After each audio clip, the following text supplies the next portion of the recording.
Milk పౌడర్తో చాలా simple sweet recipe milk powder barfi.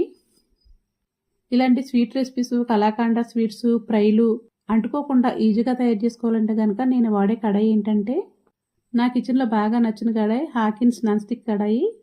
దీని layer వచ్చేసి 1/2 ఇంచు వరకు మందంగా ఉంది. వెయిట్గా ఉండి క్వాలిటీ అయితే చాలా బాగుంది.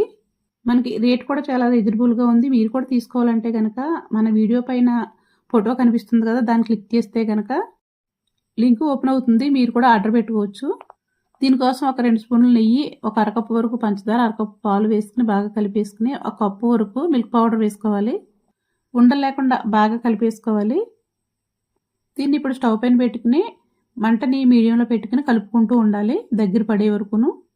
ఇలా గట్టిగా అయిన తర్వాత 1 టీ స్పూన్ నెయ్యి, కొంచెం యాలకుల పొడి వేసుకుని నెయ్యి అంతా కూడా స్వీట్ పీల్ చేసుకునే వరకు ఉడికించుకోవాలి.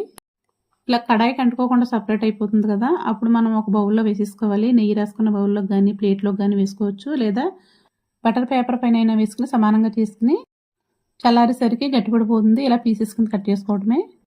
వీడియో నచ్చితే లైక్ చేసి ఫాలో అయిపోండి.